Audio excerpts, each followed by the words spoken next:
నమస్తే, welcome to our channel. మాజీ మంత్రి వైసీపీ కీలక నేత పేర్ని నాని చంద్రబాబు నాయుడు గారి పైన కీలక కామెంట్స్ చేశారు. మరి కూటమి ప్రభుత్వం అధికారంలోకి వచ్చి సంవత్సరం గడుస్తున్న వేళ ఆయన జూన్ 4 నుంచి అంటే కూటమి అధికారంలోకి వచ్చిన వెంటనే అప్పటి నుంచి చంద్రబాబు గారు సీఎంగా ప్రమాణ స్వీకారం చేసే వరకు వైసీపీ క్యాడర్ పైన దాడులకి చేయించారని, అదేవిధంగా ఇప్పుడు అక్రమ అరెస్టులు కొనసాగుతున్నాయంటూ పేర్ని నాని చేసినటువంటి వ్యాఖ్యలను ఏ విధంగా చూడాలి తెలుసుకునే ప్రయత్నం చేద్దాం. దీన్ని విశ్లేషించడానికి మనతో పాటుగా ఉన్నారు సీనియర్ జర్నలిస్ట్ డివి శ్రీనివాస్ గారు. నమస్తే సార్. నమస్తే. పేర్ని నాని గారు కూటమి ప్రభుత్వం పైన కొన్ని కీలక వ్యాఖ్యలు చేశారు సార్. జూన్ 4 నుంచి జూన్ 12 వరకు అంటే చంద్రబాబు గారు సీఎంగా ప్రమాణ స్వీకారం చేసే వరకు వైఎస్ఆర్సీపీ క్యాడర్ పైన దాడులకు తెగబడ్డారని, ఇప్పుడు అక్రమ అరెస్టుల పరంపర కొనసాగుతుందని, కాకాని గోవర్ధన్ పైన, కొడాలి నాని పైన అసలు వాళ్ళు ఏం చేయకపోయినా సరే అక్రమ కేసులు పెట్టారని చెప్పి ఆయన వ్యాఖ్యానించారు. అదేవిధంగా ఏదైతే రేషన్ అక్రమ బియ్యం గోదాముల గురించి ప్రస్తావించడం, అదేవిధంగా ఇళ్ల పంపిణీ పట్టాల గురించి ప్రస్తావించడం, వీటన్నిటిని ఏ విధంగా చూడాలంటారు? అంటే అమాయకులపై ఈ ప్రభుత్వం అక్రమ కేసులు పెడుతోందా? కొడాలి నాని అమాయకుడు, కాకాని గోవర్ధన్ రెడ్డి అమాయకుడు, పేర్ని నాని అమాయకుడు, వీళ్ళందరికన్నా అమాయకుడు వల్లభనేని వంశీ. ఇప్పుడు అమాయకులపై ఈ ప్రభుత్వం కేసులు పెడుతోందా? అవినీతి కుంభకోణాలకు పాల్పడ్డాళ్ళపైన, అక్రమాలు చేసిన వాళ్ళపైన, అరాచకాలు చేసిన వాళ్ళపైన ఎవరిపైన కేసులు పెడుతున్నారు?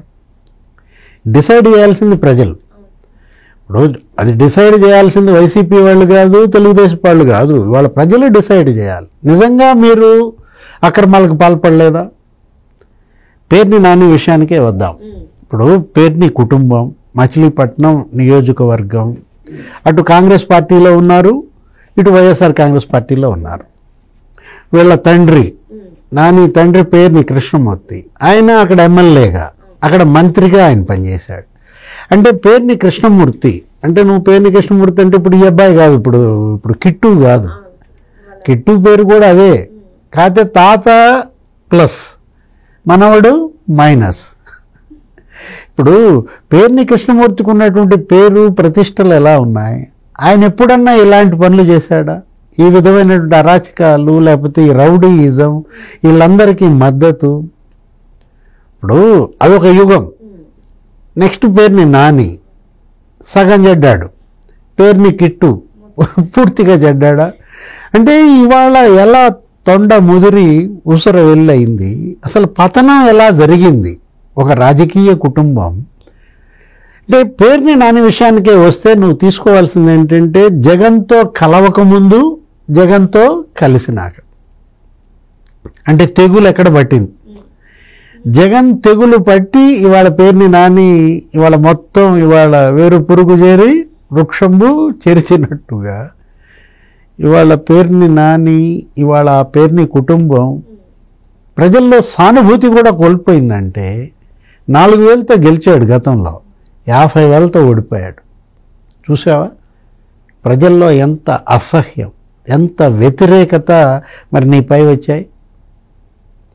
ఇప్పుడు నువ్వు ఇవాళ ఆత్మీయ సమ్మేళనం పెట్టి కార్యకర్తలందరినీ చుట్టూతా పెట్టుకుని ఒక భయం, బాధ, కన్నీరు గార్చటం, భావోద్వేగానికి లోనవ్వడం, అరే ఏంటి నరకం చూశాడంట, మానసికంగా ఆ రోజే చచ్చిపోయాడంట, ఇంకా మళ్ళీ బెదిరించటం, ఏమని మీరు ఒక వాత పెడితే మేము 10 వాతలు పెడతామంటున్నారు. అంటే ఇప్పటికీ వీళ్ళల్లో పశ్చాత్తాపం లేదా, పరివర్తన లేదా? మీరు ఒక వాత వాళ్ళకి పెట్టారు, వాళ్ళు ఇప్పుడు 10 వాతలు మీకు పెడుతున్నారు. అదెందుకని తెలుసుకోలేకపోతున్నారు? జగన్ కూడా అదే అంటాడు, ఏమని రాబోయేది 2.0, మీకు ఇంతకన్నా సినిమా చూపిస్తామంటున్నాడు. నువ్వు 5 ఏళ్ళు వాళ్ళకి సినిమా చూపించావు, వాళ్ళు ఇప్పుడు నీకు సినిమా చూపిస్తున్నారు. అంటే వాళ్ళు చూపించే సినిమాకి ఏడాదికే మీరు బెంబేలు ఎత్తుతున్నారా, బేజారెత్తుతున్నారా, భయపడిపోతున్నారని వాళ్ళకి కనపడుతోంది. ఇళ్ల పంపిణీల విషయంలో పేర్ని నాని అదేవిధంగా ఆయన కుమారుడు మీరు అన్నట్టుగా పేర్ని కిట్టు వీళ్ళిద్దరు అరెస్ట్ అవుతారు అనే వార్తలు వస్తున్నాయి సార్. మరి ఈ భయంతోనే ఇటువంటి వ్యాఖ్యలు చేశారంటారా? కార్యకర్తల్లో రెచ్చగొట్టే విధంగా ఇటువంటి వ్యాఖ్యలు చేస్తున్నారంటారా? ఏమంటారు? అసలు నకిలీ ఇళ్ల పట్టాల కుంభకోణం పుట్టిందే మచిలీపట్నంలో. ఒకవైపు ఏమో వల్లభనేని వంశీ జైల్లో ఉన్నాడు, ఇతన్ని ఆదర్శంగా ఇతన్ని స్ఫూర్తిగా తీసుకుని అటు గుడివాడలో కొడాలి నాని, లేకపోతే ఈ గన్నవరంలో వల్లభనేని వంశీ ఇవాళ నకిలీ ఇళ్ల పట్టాలు అసలు అదేంటి అంటే తహసీల్దార్ సీల్ మీ దగ్గర ఉంటుందా? అంటే తహసీల్దార్ లాగిన్ పాస్వర్డ్ మీకు ఇచ్చేయాలా? ఎంత భయపెట్టారు అప్పట్లో తహసీల్దార్లని, ఆర్డీఓలని, కలెక్టర్లని. అంటే నకిలీ ఇళ్ల పట్టాలు పుట్టిస్తారా? అతను ఏమంటున్నాడు ఇప్పుడు పేర్ని నాని ఇవాళ ఆ పట్టాలు పంచినప్పుడు పక్కన తహసీల్దార్ ఉన్నాడు, మున్సిపల్ కమిషనర్ ఉన్నాడు అంటాడు. ఉండక ఏం చేస్తారు? చంపుతారు అన్న భయం. ఆ రోజు భయంతో బతికింది అధికార వర్గం, లేకపోతే ప్రజలు. అసలు వీళ్ళు మామూలుగా భయపెట్టారా? జగన్ అంటేనే ఒక భయం అనే ఒక ఆలోచనతో కదా ఇవాళ మిమ్మల్ని 151 నుంచి 11కి ఎందుకు నేలకేసి కొట్టారు? ఆ భయం. ఇప్పుడు నకిలీ ఇళ్ల పట్టాలు, నకిలీ ఓటు కార్డులు, నకిలీ ఆధార్ కార్డులు, నకిలీ ఏటీఎంలు, వీళ్ళు అసలు పుట్టించింది దేనికి? నకిలీ. ప్రతిదానికి నకిలీ తయారు చేశారు.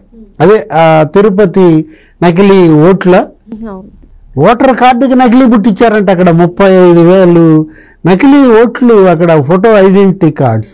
అక్కడ ఉన్నటువంటి ఐఏఎస్ గిరీషాని బెదిరించి ఆయన లాగిన్ పాస్వర్డ్ తీసుకుని ఆ ఎపిక్ కార్డులు డౌన్లోడ్ చేసి వాటికి నకిలీలు పుట్టించి తమిళనాడు నుంచి ఓటర్లను తీసుకొచ్చి ఓట్లు ఇచ్చారు.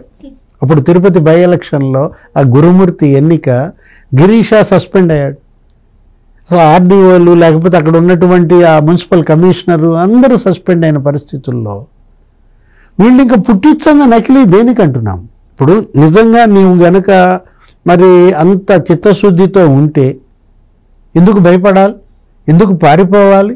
భార్యను తీసుకుని పారిపోవడం ఏంటి? ఇతను ఇవాళ కూడా చెప్పాడు అదే మాట. ఒక ఇంట్లో ఒకరోజు తలదాచుకోవాల్సి వచ్చింది, మానసికంగా చచ్చిపోయానంటాడు. పవర్లో ఉన్నప్పుడు తెలియదా ఈ పరిస్థితి వచ్చుద్దని? ఆ రోజు ఎందుకని ఆలోచించలేకపోయారు? అరే రేపొద్దున మళ్ళా అధికారం మారితే మన పరిస్థితి ఎలా అవుద్ది అనే భయం ఆ రోజు ఉంటే ఇవాళ ఇంత భయపడాల్సిన పరిస్థితి ఎందుకు? కళ్ళు నెత్తికెక్కినాయి ఆ రోజు. జగన్మోహన్ రెడ్డి సీఎంగా ఇంకో 30 ఏళ్ళు ఉంటాడన్న భ్రమలో అదే చెప్తున్నాడు. నేను పట్టాలు ఇవ్వమని అడిగాను ఆ రోజు బందర్ పోర్ట్ అప్పుడు, మళ్ళా వచ్చేది మా ప్రభుత్వమే కాబట్టి ఈ పట్టాలు ఇచ్చామని చెప్తున్నారంటే అక్కడ వంశీ చేసింది అదే, ఇక్కడ నువ్వు చేసింది అదే. అదేమంటే భార్యను తీసుకొస్తాడు, జయసుధ అంటాడు. ఆ రోజు మరి కొల్లు రవీంద్ర భార్య, అమ్మాయి ఎంత భయపడింది, ఎంత బాధపడింది. ఆమె భర్త రవీంద్రని 53 రోజులు జైల్లో పెట్టారమ్మా. ఏంటి రవీంద్ర చేసిన నేరం? ఎవరో అక్కడ ఒక హత్య జరిగింది, ఆ హత్య కేసులో నిందితుడు రవీంద్ర పిఏకి ఫోన్ చేశాడంట. రవీంద్ర పిఏకి ఫోన్ చేస్తే ఆ నేరం రవీంద్ర కంట కడతారా? పిఏని అరెస్ట్ చేసుకుంటారా? చేసుకుంటే గనక ఇవి కాదండి సార్ అక్రమ అరెస్టులు. ఇప్పుడు కాకాని గోవర్ధన్ రెడ్డిని ఇవి అంటున్నారు అక్రమ అరెస్ట్. ఏ విధంగా అర్థం చేసుకోవాలంటారు? ధూళిపాళ్ల నరేంద్ర సంఘం డైరీ చైర్మన్, పెద్ద రాజకీయ కుటుంబం. వాళ్ళ నాన్న మాజీ ఎమ్మెల్యే, మాజీ మంత్రి ధూళిపాల వీరయ్య చౌదరి. ఇప్పుడు పేర్ని నాని లాగానే వాళ్ళు కూడా రాజకీయ కుటుంబం. అట్లాంటి ధూళిపాల నరేంద్ర మీ మాట వినలేదని మీరు ఆ సంఘం డైరీ విషయంలో అతన్ని భయపెట్టి అమూల్ డైరీని తీసుకొచ్చి అమూల్ వాళ్ళకి 1000 కోట్లు కట్టబెట్టి సంఘం డైరీని దెబ్బతీయాలని అతనికి ఇంకా అక్కసు తీరక అతన్ని జైల్లో పెట్టించారు. 20 రోజులు అతని కూతురు ఆ వ్యాన్ ఎమ్మటే వాళ్ళ నాన్నని తీసుకెళ్తుంటే పరిగెత్తుతూ ఉంటుంది. ఆ కుటుంబానికి ఆ పరిస్థితి. అది అక్రమ కేసు కాదా? అచ్చెన్నాయుడు, అరే 100 మంది పోలీసులు అచ్చెన్నాయుడు ఇంటిని ముట్టడించి ఆయన ఏదో టెర్రరిస్ట్ లాగా అతను ఎక్కడికో పారిపోతాడన్నట్టుగా ఆ రోజు గోడలు దూకెళ్ళి ఆయన్ని పైల్స్ ఆపరేషన్ చేయించుకుంటే అతన్ని అసలు రక్తం ఓడుతూ తీసుకొచ్చారు. 5-6 జిల్లాలు, 15 గంటల ప్రయాణం కూర్చోబెట్టి అతన్ని అలా చేశారే. ఏది అక్రమ కేసు అంటున్నాను. చంద్రబాబు మీద సక్రమ కేసు పెట్టారా? 3,000 కోట్ల అవినీతి అన్నారు, 300 కోట్ల అవినీతి అన్నారు, 30 కోట్లు అన్నారు, చివరికి 3 కోట్లు స్కిల్ డెవలప్మెంట్ అనేది. వాళ్ళు ఏమంటున్నారు ఆ పేరెంట్స్, ఎంతైంది మా బిడ్డలకి శిక్షణకైన ఖర్చు మేము ఇచ్చేస్తాం, మా నాయకుడిని వదిలేయండి అన్నారు చంద్రబాబుని. 70 దేశాల్లో జనం రోడ్ల మీదకి వచ్చారు ఆ రోజు చంద్రబాబు కోసం. ఎందుకు? అక్రమ కేసు కాబట్టి. ఇవి నిజంగా అక్రమ కేసులు అయితే ఏమి రాలేదే రోడ్ల మీదకి? చెప్పమ్మా. ఇప్పుడు కాకాని గోవర్ధన్ రెడ్డిని అరెస్ట్ చేశారు కదా, మావాడు గొప్పవాడు, మా అసలు మంచోడు, అసలు నిజాయితీపరుడని మరి కాకాని గోవర్ధన్ రెడ్డి అనుచరులు లేకపోతే అక్కడ ప్రజలు సర్వేపల్లి ఓటర్లు రోడ్ల మీదకి వచ్చి ధర్నాలు చేశారా? లేదు. ఎందుకని? వాళ్ళకి తెలుసు అది సక్రమ అరెస్ట్ ఏమో. వాళ్ళకి తెలుసు అతను చేసిన తప్పులు వాళ్ళకి తెలుసు. అక్కడ క్వార్జీ 250 కోట్లు కొల్లగొట్టారు. అక్కడ టోల్ గేట్ పెట్టి పోర్ట్ వాళ్ళందరినీ బెదిరించారు, వసూలు చేశారు, లారీకింతని వసూలు చేశారు. అబ్బో కొడాలి నాని అమాయకుడు అన్నాడా? గడ్డం గ్యాంగ్. గుడివాడంటే ఎన్టీ రామారావు, అక్కినేని నాగేశ్వరరావు. అసలు గుడివాడ, గుడి అంటే ఏంటి? టెంపుల్. అలాంటి గుడివాడని రౌడీవాడ, గుండావాడ, అరే క్యాసినోళ్ళు, అరే మట్టి మాఫియా. అక్కడ వంశీ 100 టిప్పర్లు కొన్నాడంట, 210 కోట్లు మట్టి మేశారు. ఇక్కడ ఇతను 100 టిప్పర్లు, ఎక్కడ? గుడివాడలో. ఇక్కడ ఇతను ఒక 200 కోట్లు. ఆ జగనన్న ఇళ్ల కాలనీల పథకం అని పెట్టి దాని మెరకని చెప్పి ఆ దళిత యువకులు 16 మంది ఖాతాల్లో ఒక్కోటి దాంట్లో 1,13,00,000 1,13,00,000 ఇవాళ వేయటం, సాయంత్రం తీసేసుకోవటం. వీళ్ళు మీరు మా దాంట్లో డబ్బులు ఇచ్చారంటే మాకు నోటీసులు కట్టమంటున్నారని వాళ్ళు వచ్చి అడిగితే ఏం లేదు మీరు అవన్నీ పట్టించుకోబాకండి, మీకు డెత్ సర్టిఫికెట్ ఇప్పిస్తా అన్నాడంట. ఎవరికి ఇప్పించాలి డెత్ సర్టిఫికెట్? దళిత యువకులక, మీక? వీళ్ళు అమాయకులని ఇవాళ అంటుంటే జనం దేంతో నా వాళ్ళు అర్థం కావట్లా. ఇవాళ వీళ్ళకి ఇంతవరకు వీళ్ళకి సానుభూతి రాలేదంటే కారణం అదే అన్నమాట. వంశీ జైల్లో పెట్టిన రోజులైందమ్మా. గన్నవరంలో ఒక్కడు రోడ్డు ఎక్కారా? మా వంశీ ఎవరు జైల్లో పెట్టిందని చెప్పి ఆయన వెహికల్ ఏమంటే పరిగెత్తుకుంటా 100 మంది చూసావా నువ్వు? ఇవాళ వీళ్ళు చేసిన నేరాలు ఘోరాలు ఇవాళ వెంటబడి తరుముతున్నాయి. ఈ జైళ్ళు, కేసులు, అరెస్టులు, ఆసుపత్రులు చేతులారా చేసుకున్నారు. స్వయం కృతాపరాధం మీరు చేసి ఇవాళ ఎవరిని నిందిస్తారు? చంద్రబాబున, కొల్లు రవీంద్రన, పేర్ని నాని పాపం ఎలాంటి కుటుంబం ఎలా అయిపోయిందో, ఇవాళ జగన్ అనేటటువంటి ఒక పాయిజన్ వీళ్ళని ఎలా విషతుల్యం చేసిందో మన కళ్ళ ముందు కనపడుతోంది. మరో అంశంతో మళ్ళీ కలుద్దాం. Thank you sir. నమస్తే.